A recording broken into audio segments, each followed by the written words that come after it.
കേരള ഭരണ സംവിധാനം, കേരള സംസ്ഥാന ആസൂത്രണ കമ്മീഷൻ. കേരള സംസ്ഥാന ആസൂത്രണ ബോർഡ് രൂപീകരിച്ചിരിക്കുന്നത് സംസ്ഥാനത്തിന്റെ വികസന ആസൂത്രണത്തിൽ ഉപദേശം നൽകാനാണ്. താഴെ പറയുന്നവയിൽ ഏതൊക്കെയാണ് സംസ്ഥാന ആസൂത്രണ ബോർഡിന്റെ പ്രവർത്തനങ്ങൾ? 1, 2, 4. ഓക്കെ. പഞ്ചവത്സര വാർഷിക പദ്ധതികൾ ആവിഷ്കരിക്കുന്നു. വാർഷിക സാമ്പത്തിക അവലോകനം എഴുതുന്നു. പ്ലാൻ സ്കീമുമായി ബന്ധപ്പെട്ട ഇന്റർ ഡിപ്പാർട്ട്മെന്റ് ഏകോപനം സാധ്യമാക്കുന്നു. ഘടനാപരമായ പിന്തുണ സംരംഭങ്ങളിലൂടെ സഹകരണ ഫെഡറലിസത്തെ പരിപോഷിപ്പിക്കുന്നു. തെറ്റാണ്. ഓക്കെ. അടുത്തത് സംസ്ഥാന ആസൂത്രണ ബോർഡിന്റെ പ്രധാന പ്രവർത്തനങ്ങൾ. 1. പഞ്ചവത്സര വാർഷിക പദ്ധതികൾ ആവിഷ്കരിക്കുക.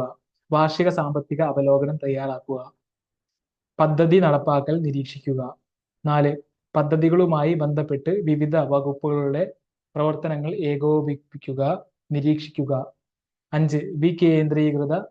വികേന്ദ്രീകരണ സെല്ലിന്റെ പ്രവർത്തനങ്ങൾ ഏകോപിപ്പിക്കുക.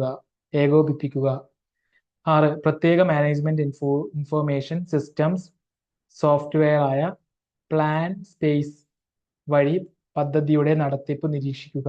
അടുത്തത് പ്ലാൻ സ്പേസ്. സംസ്ഥാനത്തെ വിവിധ വകുപ്പുകൾ നടപ്പിലാക്കുന്ന പദ്ധതികളുടെ പുരോഗതി നിരീക്ഷിക്കുന്നതിനും വിലയിരുത്തുന്നതിനും സഹായിക്കുന്ന വെബ് അധിഷ്ഠിത സംയോജിത വിവര സംവിധാനമാണ് പ്ലാൻ സ്പേസ്. www.planspace.kerala.government.in. കേരളത്തിൽ ബജറ്റ് രേഖയോടൊപ്പം അവതരിപ്പിക്കാനുള്ള വാർഷിക സാമ്പത്തിക അവലോകനത്തിന്റെ രൂപീകരണ ചുമതല ആർക്ക്? കേരള സംസ്ഥാന ആസൂത്രണ ബോർഡ്. കേരള സംസ്ഥാന ആസൂത്രണ ബോർഡ് രൂപീകരിച്ച വർഷം ഏത്? 1967 സെപ്റ്റംബർ. 1967 സെപ്റ്റംബർ. കേരള സംസ്ഥാന പ്ലാനിംഗ് ബോർഡ്. ബോർഡിന്റെ കാലാവധി ഭരണകക്ഷിയുടെ കാലാവധിയുമായി സഹകരിച്ച് കോ-ടെർമിനസ് പ്രവർത്തിക്കുന്നു. ആദ്യ അധ്യക്ഷൻ EMS. ആദ്യ ഉപാധ്യക്ഷൻ MK ഹമീദ്. നിലവിൽ അധ്യക്ഷൻ ആരാണ്? പിണറായി വിജയൻ മുഖ്യമന്ത്രി. നിലവിൽ ഉപാധ്യക്ഷൻ ആരാണ്? Professor VK Ramachandran. Member secretary Puneet Kumar IAS. ബോർഡിലേക്ക് സ്ഥിര ക്ഷണിതാക്കൾ ഗവൺമെന്റ് ചീഫ് സെക്രട്ടറിയും ധനകാര്യ വകുപ്പ് അഡീഷണൽ ചീഫ് സെക്രട്ടറിയും. അടുത്തത് കേരള സംസ്ഥാന പ്ലാനിംഗ് ബോർഡ്. അംഗങ്ങള് ശ്രീ K രാജൻ, റവന്യൂ ഭവന വകുപ്പ് മന്ത്രി. KN ബാലഗോപാൽ, ധനകാര്യ വകുപ്പ് മന്ത്രി. അഹമ്മദ് ദേവർകോവിൽ, തുറമുഖ മ്യൂസിയ പുരാവസ്തു ആർക്കൈവ്സ് വകുപ്പ് മന്ത്രി. റോഷി അഗസ്റ്റിൻ, ജലവിഭവ വകുപ്പ് മന്ത്രി. കൃഷ്ണൻകുട്ടി, വൈദ്യുതി വകുപ്പ് മന്ത്രി. ആന്റണി രാജു, ഗതാഗത വകുപ്പ് മന്ത്രി. Expert members doctor K Ravi Raman, PK Jameela, Mini Sukumar, Jiju P Alex. Part time expert members ആരൊക്കെയാണ്? Professor R Ramakumar, Santhosh George Kulangara, V Namasivayam. നിലവിൽ അധ്യക്ഷനാരാണ്? മുഖ്യമന്ത്രി ശ്രീ പിണറായി വിജയൻ. ഉപാധ്യക്ഷൻ professor VK Ramachandran. Member secretary Vishwanath Sinha IAS. ചുവടെ ചേർക്കുന്ന പ്രസ്താവനകളിൽ ശരിയായ പ്രസ്താവന ഏത്? പ്ലാനിംഗ് ബോർഡ് ചെയർപേഴ്സൺ മുഖ്യമന്ത്രിയാണ്. ശരി. പ്ലാനിംഗ് ബോർഡിലെ എക്സ്പോർട്ട് ടൈം മെമ്പർ ആണ് സന്തോഷ് ജോർജ് കുളങ്ങര. ശരിയാണ്. പഞ്ചവത്സര വാർഷിക പദ്ധതികൾ തയ്യാറാക്കുക എന്നതാണ് പ്ലാനിംഗ് ബോർഡിന്റെ പ്രധാന ചുമതല. ശരിയാണ്. ആസൂത്രണ ബോർഡിന്റെ ഘടന. കേരള സംസ്ഥാന ആസൂത്രണ ബോർഡിന്റെ ഘടകങ്ങൾ: അഡ്മിനിസ്ട്രേറ്റീവ് വിങ്, അഡ്മിനിസ്ട്രേറ്റീവ് വിങ്, സാങ്കേതിക വിഭാഗം, ജില്ലാ ആസൂത്രണ ഓഫീസുകൾ.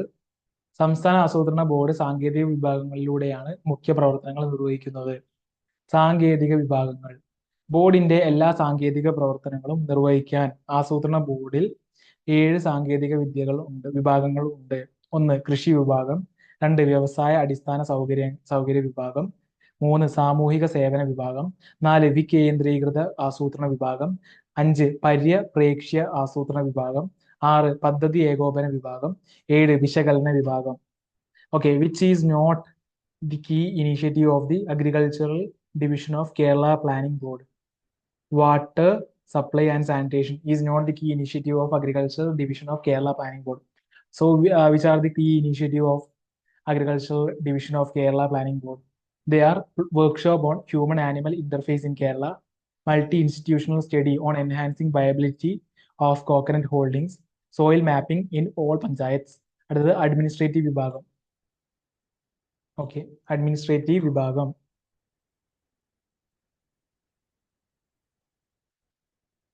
Establishment, accounts, fair copy, computer, പ്രസിദ്ധീകരണം, പ്ലാൻ, പബ്ലിസിറ്റി വിഭാഗങ്ങൾ എന്നിവ ചേർന്നതാണ് സീനിയർ അഡ്മിനിസ്ട്രേറ്റീവ് ഓഫീസറുടെ നേതൃത്വത്തിലുള്ള അഡ്മിനിസ്ട്രേറ്റീവ് വിഭാഗം.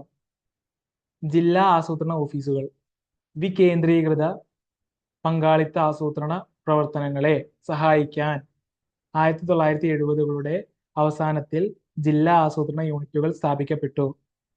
ആസൂത്രണ ബോർഡിന്റെ നേതൃത്വത്തിൽ ജില്ലാ ആസൂത്രണ ഓഫീസുകൾ പ്രവർത്തിക്കുന്നു.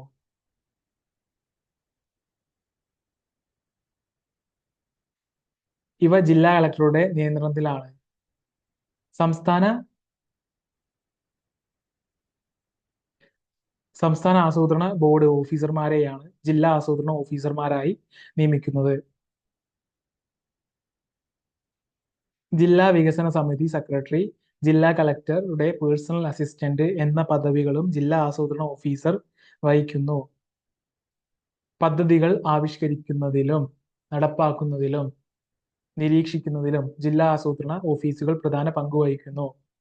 നീതി ആയോഗും ആസൂത്രണ കമ്മീഷനും തമ്മിലുള്ള വ്യത്യാസമനുസരിച്ച് താഴെ പറയുന്നതിൽ ഏത് പ്രസ്താവനയാണ് ശരി? 1ഉം 2ഉമാണ് ശരി. ഓക്കെ.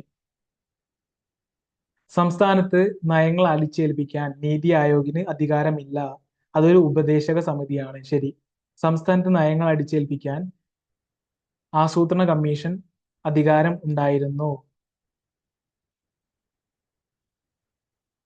സംസ്ഥാനത്ത് നയങ്ങൾ അടിച്ചേൽപ്പിക്കാൻ ആസൂത്രണ കമ്മീഷന് അധികാരമുണ്ടായിരുന്നു. പദ്ധതികൾ അംഗീകരിക്കുന്നത് ആസൂത്രണ കമ്മീഷനാണ്. രണ്ടും ശരിയാണ്. നീതി ആയോഗിനെ സംബന്ധിച്ച് താഴെ തന്നിരിക്കുന്ന പ്രസ്താവനകളിൽ ശരിയായവ ഏതെല്ലാം? എല്ലാം ശരിയാണ്. ഇതിനുവേണ്ടി പ്ലാനിംഗ് കമ്മീഷന് പകരം നിലവിൽ വന്ന ഭരണ സംവിധാനം. നീതി ആയോഗിന്റെ ആദ്യ അധ്യക്ഷൻ പ്രധാനമന്ത്രി ശ്രീ നരേന്ദ്രമോദിയാണ്. 2015 ജനുവരി 1 നിലവിൽ വന്നു. നീതി ആയോഗിന്റെ ആസ്ഥാനം ഡൽഹിയാണ്.